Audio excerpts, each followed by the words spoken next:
Like செய்யுங்கள், பகிருங்கள், subscribe செய்ய மறக்காதீர்கள். ஒரு காலத்தில் ஒரு சிறிய கிராமத்தில் தொப்பிகளை விற்பனை செய்து வாழ்ந்த ஒரு வியாபாரி இருந்தான். அவன் மிகவும் உழைப்பாளி. தினமும் காலையில் பல வண்ணங்களிலும் பல வடிவங்களிலும் உள்ள தொப்பிகளை ஒரு பெரிய கூடை நிறைய எடுத்துக்கொண்டு அருகிலுள்ள கிராமங்களுக்கு சென்று விற்பனை செய்வான்.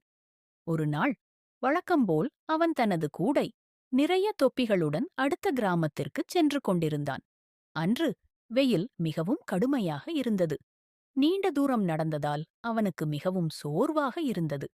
வழியில் ஒரு பெரிய ஆலமரம் இருந்தது. அதன் நிழல் மிகவும் குளிர்ச்சியாக இருந்தது.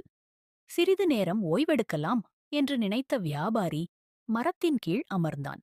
கூடையை தன் அருகில் வைத்துவிட்டு தலையில் இருந்த தொப்பியை கழற்றாமல் சாய்ந்து படுத்துக் கொண்டான். குளிர்ந்த காற்று வீசியதால் அவனுக்கு விரைவில் தூக்கம் வந்தது. சில நிமிடங்களில் அவன் ஆழ்ந்த உறக்கத்தில் மூழ்கிவிட்டான். அந்த ஆலமரத்தில் நிறைய குரங்குகள் வசித்து வந்தன. அவை மிகவும் குறும்புக்கார குரங்குகள். வியாபாரி தூங்கிக் கொண்டிருப்பதைக் கண்ட குரங்குகள் மெதுவாக கீழே இறங்கின. கூடைக்குள்ளிருந்த வண்ணமயமான தொப்பிகளை பார்த்தவுடன் அவற்றுக்கு மிகுந்த ஆர்வம் ஏற்பட்டது. ஒவ்வொரு குரங்கும் ஒரு தொப்பியை எடுத்துக்கொண்டு தங்கள் தலையில் அணிந்து கொண்டன. சில குரங்குகள் சிவப்பு தொப்பிகளை அணிந்தன. சில குரங்குகள் நீலத் தொப்பிகளை அணிந்தன. மற்றவை பச்சை மற்றும் மஞ்சள் நிற தொப்பிகளை அணிந்து கொண்டு மரக்கிளைகளில் ஏறி விளையாடின.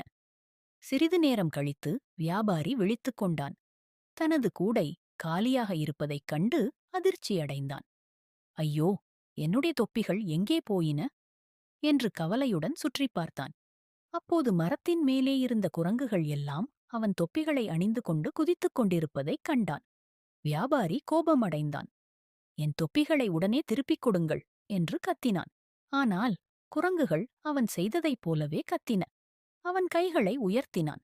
குரங்குகளும் கைகளை உயர்த்தின. அவன் குதித்தான். குரங்குகளும் குதித்தன.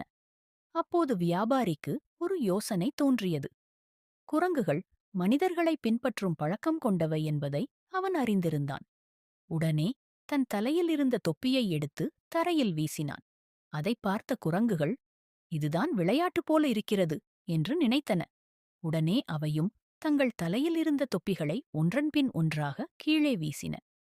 வியாபாரி மகிழ்ச்சியடைந்தான். வேகமாக அனைத்து தொப்பிகளையும் சேகரித்து மீண்டும் கூடைக்குள் வைத்தான். பின்னர் மரத்தின் மேல் இருந்த குரங்குகளை பார்த்து சிரித்துக்கொண்டு தனது பயணத்தைத் தொடர்ந்தான். அந்த நாளிலிருந்து சிக்கலான பிரச்சினைகள் வந்தாலும் பதற்றப்படாமல் சிந்தித்தால் நல்ல தீர்வு கிடைக்கும் என்பதை அவன் உணர்ந்தான். கதையின் நீதி: அறிவும் அமைதியான சிந்தனையும் பலத்தை விட சிறந்தவை. பிரச்சினைகளை புத்திசாலித்தனமாக அணுகினால் வெற்றி நிச்சயம்.